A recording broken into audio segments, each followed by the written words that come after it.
calls for Bermuda's premier to resign or call elections. And in sport, Barbados' pride, Ashley Nurse, aiming for a 20-wicket haul in the remaining matches of the regional 4-day tournament. I'm Nicole Best, and this is the Caribbean in 10 for Friday, March 17. I'll be back with the details after the break. Grow your business or promote your event through the services offered by the Caribbean Media Corporation and CaribVision. Our distribution provides a platform on cable, terrestrial television, and websites. We cover carnivals and events from across the region. We can bring your event live and alive to the world. For music makers, program producers, businesses, we can expand your reach to in excess of 2 million households daily. Our other services include news updates to enhance your media products, studio space for program and development. We can facilitate the launch of new products and services and training. Contact us and we will help you unleash your creative ability, develop products and services, and provide the medium to watch them grow. Contact Loretta Skeet at cmccaribbean.com or call her 1-246-467-1044 or 1-246-253-3889. Call and book your carnival or event today.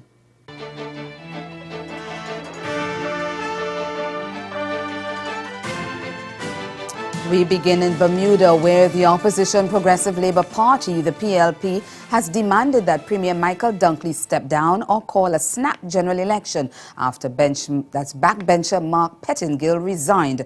He's the second MP to leave the ruling One Bermuda Alliance, that's the OBA, in the past year. Pettingill, a former Attorney General and legislator for the past 10 years, said yesterday that he would sit as an independent in his Warwick Northeast constituency until the next election due later this year, when he will likely quit politics altogether.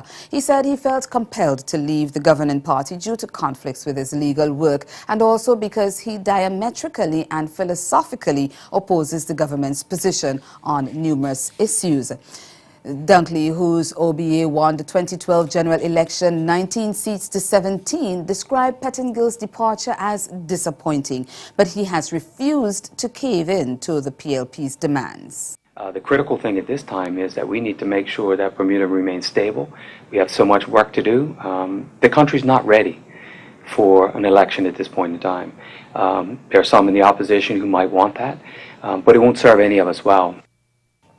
The OBA has now lost 2 MPs since the 2012 elections. Sean Crockwell, a former tourism and transport minister, resigned from the party a year ago over Dunkley's leadership and has since sat in the House of Assembly as an independent. With Pettingill's resignation, the OBA and the PLP now each has 17 MPs in the House of Assembly, although the PLP's Randy Horton is the Speaker of the House and can vote only in the case of a tie. The Antigua government has dismissed a report by the United States government which expressed concern about the country's Citizenship by Investment program, the CIP, and its anti-money laundering and countering financing of terrorism regimes. In its 2017 International Narcotics Control Strategy report, the U.S. government described Antigua and Barbuda as an offshore center which continues to be vulnerable to money laundering and other financial crimes. It said the country's relatively large financial sector and internet gaming industry add to its susceptibility. The report also claimed that Antigua and Barbuda's CIP increases its susceptibility to money laundering and other financial crimes. But the government pointed out that no evidence was provided or any sources given for those assertions. It is insistent that the Twin Island nation operates a CIP that adheres to the highest international standards and best practices. The Gaston Brown administration says it is perplexed over the depiction of Antigua in the report and has invited the U.S. government to present the evidence supporting all the claims and assertions. We move over to Jamaica. In her final budget as opposition leader, Portia Simpson Miller has joined the call for government to roll back some of the $13.5 billion worth of taxes it has announced to finance its budget. In her budget contribution on Thursday, the last before she hands over the reins of power of the People's National Party to Dr. Peter Phillips later this month. She charged that the proposed budget would increase the burden on the vulnerable and bring the middle class to the brink of poverty. She specifically described the tax on residential electricity as oppressive and warned that the crisis facing the health sector would worsen with the new tax on group health insurance. Mr. Speaker, there is general consensus in Jamaica that poor people are fed up.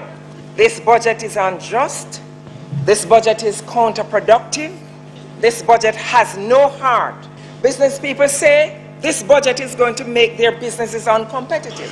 Trade unions say the measures are nearly criminal. The government must listen to the people. The government must roll back taxes. St. Lucia-born Nobel laureate Sir Derek Walcott has died. He passed away this morning at the age of 87. Relatives who were by his bedside said Sir Derek, who won the Nobel Prize for Literature in 1992, died at his home at 7:45 a.m. The details of his illness were not disclosed. Sir Derek is survived by 3 children, Peter, Elizabeth, and Anna. Pakistan has not hosted a major test-playing nation since 2009 when an attack on a Sri Lanka team bus also in Lahore killed 7 policemen and injured several Sri Lanka players. Since the attack in 2009, only Zimbabwe has visited Pakistan for a short limited over series back in 2015. This one is right up there, you know, the conditions in which we won. Well, I am not really willing to say that anything is a failure yet. We're going to work extraordinarily hard. You know, we have limited dollars from the government, and that's understandable. But we have a much larger supply of dollars from the private sector and from the faith community.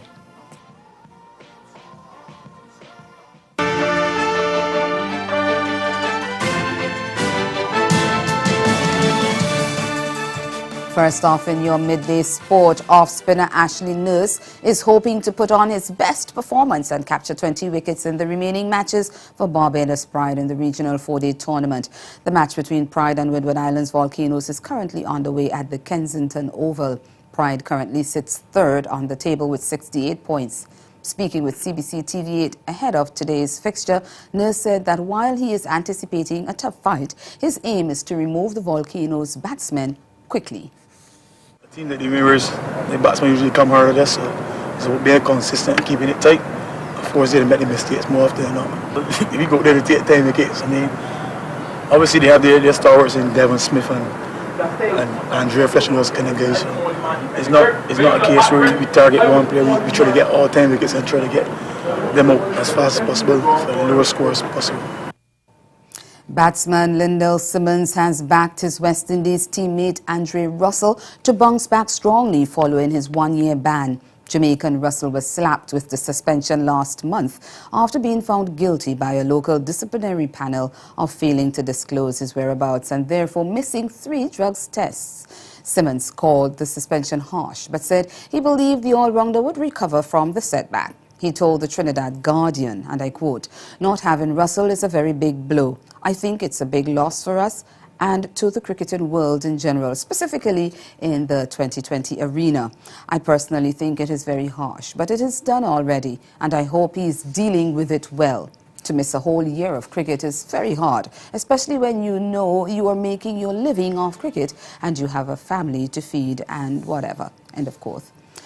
Both Simmons and Russell were members of the West Indies side. Good afternoon.